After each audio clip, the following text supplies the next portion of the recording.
Hello and welcome. आप देख रहे हैं ख्याल आपका और मैं हूं आपके साथ अनुज शर्मा। आपका एक बार फिर से स्वागत करता हूं आपके अपने हेल्थ शो में, जिसका मकसद है आपको हेल्थ से जुड़ी हर एक जानकारी देना।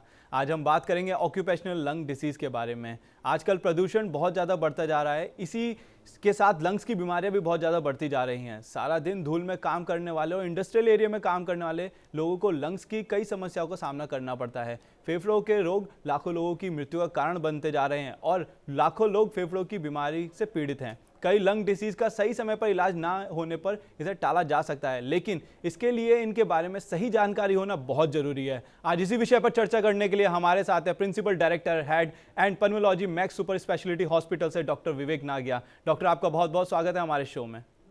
Thank you.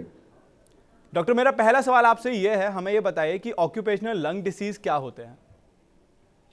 Occupational lung diseases वो बीमारियां होती हैं जो किसी एक ऑक्यूपेशन में काम करते करते या उसके बाद या उसकी वजह से बीमारियां होती हैं लंग्स के अंदर। कुछ जॉब्स ऐसी हैं जहां पे आपका किसी प्रकार से डस्ट, नॉक्शियस सब्सटेंस या टॉक्सिक गैसेस, फ्यूम्स, इन सब से एक्सपोजर रहता है, जिसकी वजह से आपको जब आप काम कर रहे हैं वहां पे तब या इवन छोड़ने के बाद तक भी आपकी लंग्स को नुकसान पहुंच सकता है। ओके उनको जो डॉक्टर। है ऑक्यूपेशनल लंग डिजीजेस कहते हैं।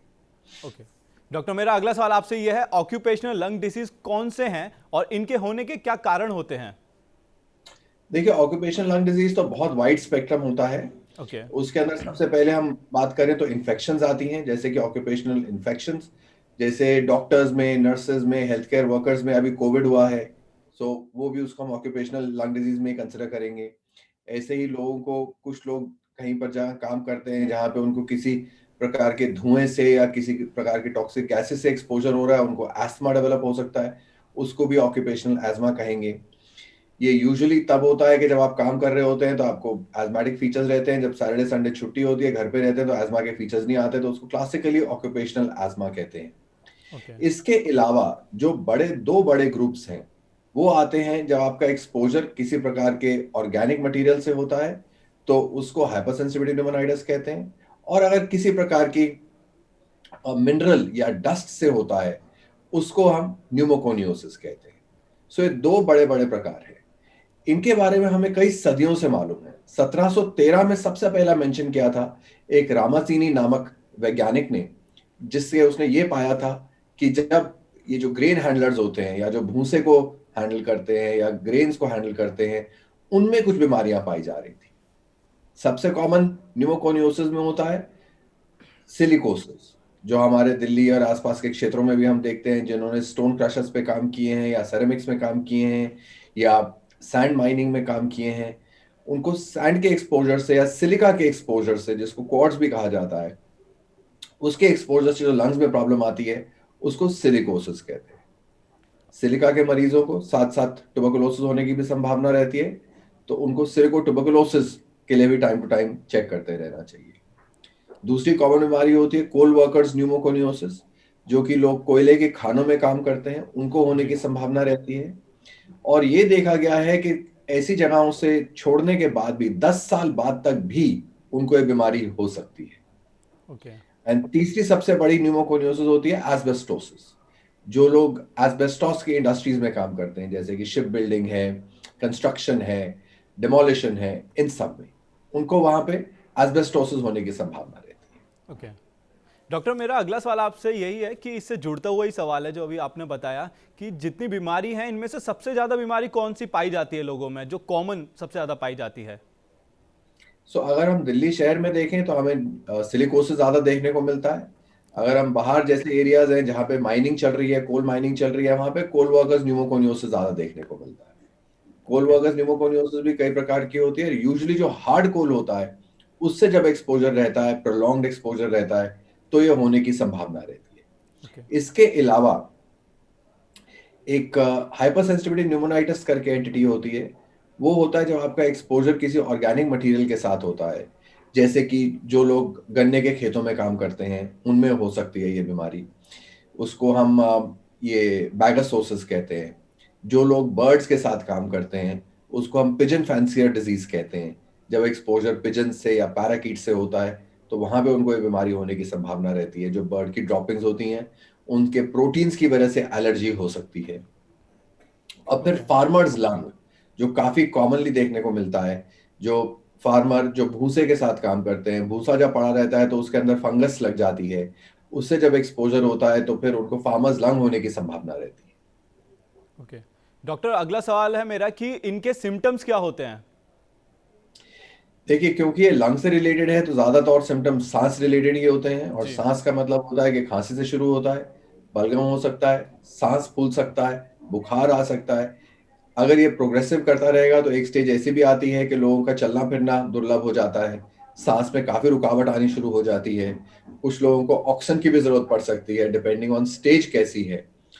फिर जो है ये बीमारियां जो है ये सिर्फ आपस में ही सीमित नहीं रहती, इनके जैसे मैंने आपसे कहा सिलिकोटुबरकुलोसिस हो सकता है, जो कोल वर्कर्स होते हैं उनके अंदर रिमेटॉइड आर्थराइटिस हो जाए तो कैप्लन सिंड्रोम हो सकता है, जिनको एस्बेस्टोसिस होता है उनको मलिग्नेंसी या मीजोथीलियोमा होने की संभावना हो सकती है। ओके। सो काफी वेरिड सिम्टम्स भी होते हैं इनमें, ओके। और प्रीडोमिनेंटली लंग रिलेटेड सिम्टम्स रहेंगे। ओके डॉक्टर विवेक, क्या स्मोकिंग और बढ़ते पॉल्यूशन से भी ऐसी बीमारियों को फैलने में मदद मिलती है, और क्या यह बीमारियां लंग कैंसर जैसे गंभीर रूप में भी बदल सकती है? बिल्कुल बिल्कुल बदल सकती हैं, और आपने बिल्कुल ठीक कहा कि जो लोग स्मोकिंग कर रहे हैं या जैसे बाहर प्रदूषण में एक्सपोजर हो रहा है तो वो और एडेड फैक्टर हो जाएगा एक्सपोनेंशियली ग्रो करने के लिए, जो रिस्क फैक्टर्स हैं उनके। एक इंसान ऑलरेडी प्रोन है कि उनको एक ऑक्यूपेशनल से पर्टिकुलरली हैजर्ड हो सकता है लंग्स के अंदर, उसके ऊपर से अगर वो स्मोकिंग और करेंगे तो उनका और ज्यादा प्रोबेबिलिटी होगी कोई ना कोई कॉम्प्लिकेशन होने की। एंड लंग कैंसर होने की संभावना तो डेफिनेटली रहती ही है इन सिचुएशन में, स्पेशली जो मिनरल रिलेटेड न्यूमोकोनियोसिस है। ओके डॉक्टर, जैसा कि अभी आपने बताया हमें ऑक्यूपेशनल लंग डिसीज क्या होता है, उसके सिम्टम्स क्या होते हैं, तो मेरा अगला सवाल इसी से जुड़ा है कि इसका इलाज कैसे किया जाता है, सबसे मेन क्वेश्चन जो है। Very good. इसका इलाज में सबसे जरूरी है कि जो हमारा एक्सपोजर है हम उसको बंद करें। अब ओके। हमारे पास लोग आते हैं जो कॉटन फैक्ट्रीज में काम करते हैं, मैं इसके बारे में आपको बताना भूल गया, एक काफी कॉमन जो दिल्ली में भी हमें देखने को मिलता है वो है जिन लोगों के एक्सपोजर होता है कॉटन फैब्रिक के साथ, कॉटन डस्ट के साथ, उनमें भी एक बीमारी होती है जिसको कहते हैं बिसिनोसिस, वो होती है। तो सबसे पहले जरूरी होता है कि हमारा जो एक्सपोजर है हम उसको बंद कर दें, बिल्कुल ही एक्सपोजर ना हो हमारा, तो चाहे वो नौकरी छोड़नी पड़े, नौकरी चेंज करनी पड़े, पर अगर हमें हेल्दी रहना है, जान बचानी है, तो डेफिनेटली वो करना ही पड़ेगा। दूसरा जो है, जब काम कर रहे हो तो मास्क पहन के रखें, स्पेशली N95 मास्क को, तो बेटर रहेगा, प्रोटेक्शन रहेगी आपकी। ओके। ये तो मैं नहीं कहूंगा कि 100% प्रोटेक्शन रहेगी, क्योंकि ये जो पार्टिकल साइज होता है लेस देन 0.5 माइक्रोन होता है जो अंदर लंग्स के अंदर जाके डैमेज करता है। जी। सो N95 के बावजूद भी 0.5 माइक्रोन, कुछ पार्टिकल तो चले ही जाएंगे उस साइज के, किंतु जितना बचाव हो सकता है उतना अच्छा है, तो मास्क पहन के रखें, N95 मास्क। ओके। या ऑक्यूपेशनल मास्क भी आते हैं, वो भी पहन सकते हैं जो इससे भी हायर ग्रेड के होते हैं। ओके। N99 मास्क भी आते हैं, तो उसका इस्तेमाल कर सकते हैं। ओके जहां डॉक्टर, इस तक तरह। ट्रीटमेंट का जी। सवाल है, ट्रीटमेंट तो सिम्टम बेस्ड ही रहता है कि जो सिम्टम्स हैं उसको ट्रीट करें। अगर हाइपरसेंसिटिविटी न्यूमोनाइटिस है जैसे कि बैगासोसिस, फार्मर्स लंग, बर्ड फैंसियस डिजीज, इन सब में स्टेरॉइड्स और कुछ और दवाइयां आती हैं जिनका इस्तेमाल किया जा सकता है। ओके डॉक्टर, इस तरह के बीमारी होने का खतरा सबसे ज़्यादा किन लोगों को होता है? देखिए, ये कहना तो मुश्किल है कि किन लोगों को होगा, ये तो बॉडी के जेनेटिक्स पे डिपेंड करता है, किंतु ओके। जो पार्टिकल है उस पे भी कुछ कुछ डिपेंड करता है कि पार्टिकल किस प्रकार का पार्टिकल है, पार्टिकल का साइज क्या है, कितना ट्रैप हो सकता है, कितना इम्यूनोजेनिक है, फिर एक इंसान की क्या इम्यून रिस्पॉन्स है टुवर्ड्स दैट पार्टिकल, उस सब पे डिपेंड करेगा। पर डेफिनेटली जो स्मोकिंग करते हैं, जिनका प्रदूषण के साथ एक्सपोजर हो रहा है, उनको ज्यादा संभावना होगी कोई ना कोई कॉम्प्लिकेशन होने की। सो प्रिवेंटिव मेजर के तौर पे smoking and exposure to pollution भी हमें अवॉइड करना चाहिए। ओके डॉक्टर, किसी भी तरह के लंग डिसीज से बचने में इम्यूनिटी का क्या रोल होता है? इम्यूनिटी का तो हर इन्फेक्शन में रोल होता है बेसिकली।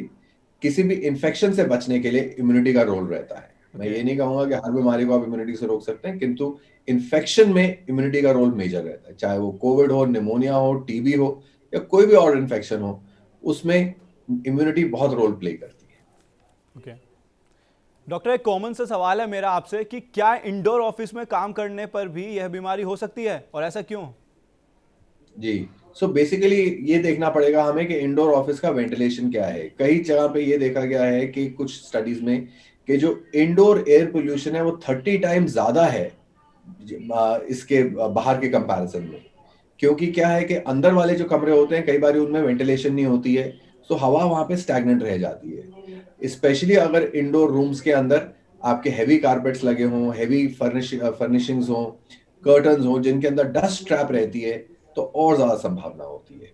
ओके। उसके ऊपर से अगर लोग अगरबत्ती जला ले अंदर, धूप का धुआं, कोई पेट्स आ रहे जा रहे हों, तो और ज्यादा प्रोबेबिलिटी रहेगी कि पोल्यूशन बढ़ता जाएगा, इंडोर एयर पोल्यूशन जिसको हम लोग कहते हैं। दीवारों में डैम्पनेस आ रही हो, सो उसकी वजह से भी फंगस आ जाता है, जिसकी वजह से हाइपरसेंसिटिविटी न्यूमोनाइटिस हो सकती है। सो कई प्रकार की प्रॉब्लम्स आ सकती हैं अगर आपकी अंदरूनी हवा भी प्रदूषित है तो। डॉक्टर विवेक, मेरा अगला सवाल आपसे यह है, अगर लंग्स के काम करने की एबिलिटी कम हो जाए तब ऐसी परिस्थिति में क्या होता है? देखिए क्या है, लंग्स हमारा जो सबसे इंपॉर्टेंट काम लंग्स क्या कर रही है, हवा का आदान प्रदान। ओके। हवा से क्या होता है कि ऑक्सीजन कैरी करती है, ऑक्सीजन जो हमारे शरीर के लिए बहुत ही वाइटल है, और कार्बन डाइऑक्साइड को एक्सहेल करती है, कार्बन डाइऑक्साइड को बाहर निकालती है। ये लंग्स का मेजर फंक्शन है जिसको हम वेंटिलेटरी फंक्शन कहते हैं। अब अगर ऑक्सीजन की कमी आएगी शरीर में, अगर हम सांस ठीक से नहीं ले पाएंगे, लंग्स डैमेज हो जाएगी, ऑक्सीजन की कमी आएगी, तो फिर क्या होगा, सांस फूलने लगेगा। लंग्स डैमेज हो गए, अंदर ऑक्सीजन एडिकेटली अंदर नहीं जाएगा, कार्बन डाइऑक्साइड बाहर नहीं आएगा, तो शरीर के अंदर एक इम्बैलेंस बनता जाएगा, जिसकी वजह से ऑक्सीजन कम और कार्बन डाइऑक्साइड बढ़ता जाएगा। ओके। जब ऐसा होगा तो लोगों को ऑक्सीजन की जरूरत पड़ सकती है, कुछ मशीनें होती हैं जिनको नॉन इन्वेजिव वेंटिलेटर्स कहते हैं, उनकी जरूरत पड़ सकती है, वेंटिलेटर की जरूरत पड़ सकती है। अभी हमने कोविड का एग्जाम्पल सबसे ताजा है हम लोग के दिमाग में, कि जी। जब लंग में इन्फेक्शन होता है तो सबसे पहली चीज हम ऑक्सीजन बोलते हैं लोगों को कि अपना ऑक्सीजन मॉनिटर करते रहिए पल्स ऑक्सीमीटर से। सो सबसे मेजर प्रॉब्लम तो ऑक्सीजन एंड कार्बन डाइऑक्साइड के इम्बैलेंस का ही होता है लंग्स में। ओके। डॉक्टर, अगर आप किसी... खाना पीना छोड़ सकते हैं, सॉरी एक इंपॉर्टेंट चीज मैं आपको नो इशू बताना सर, चाहूंगा प्लीज। कि आप खाना पीना छोड़ सकते हैं। एक एक हफ्ते के लिए लोग छोड़ के बैठ जाते हैं, व्रत रखते हैं, फास्ट रखते हैं, एजिटेशन करते हैं, किंतु आप सांस 3 मिनट से ज्यादा नहीं छोड़ सकते। जी। सो इतना इंपॉर्टेंस है लंग्स का हमारी लाइफ में। जी, बिल्कुल सही कहा आपने। डॉक्टर, अगर किसी को ऐसी बीमारी हो चुकी है तब क्या उन्हें अपनी जांच करवाते रहना चाहिए, और उन्हें कितने समय बाद और कौन सी जांच करवानी चाहिए? हर 6 महीने या साल भर पे उन्हें अपना प्रोग्रेस देखना चाहिए, जिसको एक बीमारी हो गई है, कि ओके। कैसे उनके लंग फंक्शंस कैसे रह रहे हैं, ताकि उसके हिसाब से दवाई दी जा सके उन्हें। सबसे सिंपल टेस्ट होता है पल्मोनरी फंक्शन टेस्ट, जिसको एक लंग्स का टेस्ट कहते हैं। एक्सरे करा के देख सकते हैं, अगर जरूरत लगती है तो सीटी भी कर सकते हैं। ये देखने के लिए कि लंग्स में कितना डैमेज हो रहा है, ये प्रोग्रेसिव है कि नहीं है, कि एक्सपोजर हमारा बंद हो गया कि नहीं हो गया, ये बहुत जरूरी है। एक्सपोजर बंद करना बहुत ही जरूरी है। साथ साथ कुछ वैक्सीन भी लगा सकते हैं। अभी हमने कोविड के वैक्सीन लगाए हैं अपने आप को प्रिवेंट करने के लिए।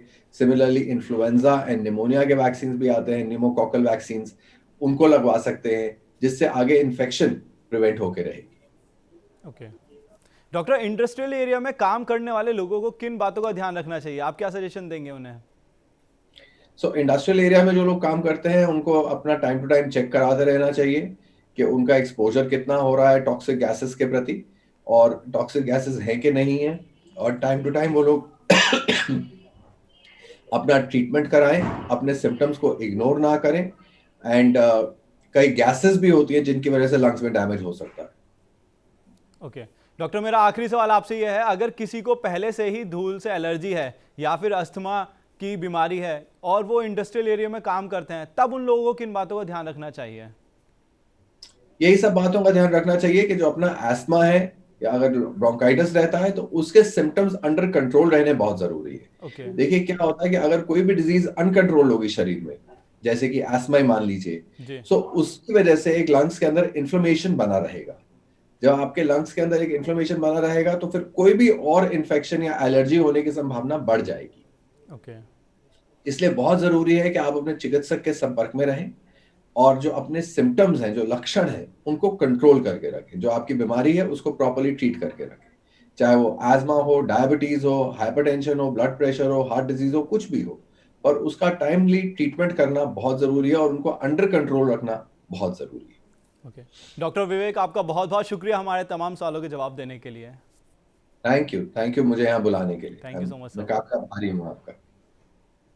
आज हमने डॉक्टर से ऑक्यूपेशनल लंग डिसीज के बारे में जाना और कैसे हम अपने वर्क प्लेस पर धूल और प्रदूषण के कारण बीमारी का शिकार हो सकते हैं। अब हमें दीजिए इजाजत, हम कल फिर हाजिर होंगे एक नए विषय और एक नए गेस्ट के साथ। तब तक अपना और अपनों का ध्यान रखें। चलते चलते हम आपको बताना चाहते हैं TV9 डिजिटल के न्यू इनिशिएटिव TV9 वैन के बारे में। आखिर क्या है ये न्यू इनिशिएटिव, देखते हैं इस छोटी सी वीडियो में। Today, doctors are busier than ever providing care and advice to patients. And the reality is that an average patient now spends much more time in the waiting room than in the doctor's chamber. With such a captive audience, it's time to put their wait time to good use. Introducing TV9 Waiting Area Network that provides premium patient engagement experience through engaging and informative videos. These videos are created keeping in mind an Indian patient seeking medical attention. TV9 Waiting Area Network provides a perfect platform for educating the patients on everything a doctor's practice has to offer while elevating the doctor's brand at the same time. As a doctor, all you need is to have Wi-Fi at your clinic and we'll take care of the rest. We provide you with a TV, a media player, your clinic profile, and a playlist customized as per your practice. Combine all this with the regular news updates from TV9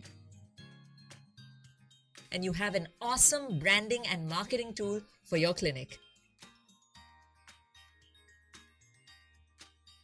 Write to us at van@tv9.com and we'll get in touch with you to set up our solution at your premises.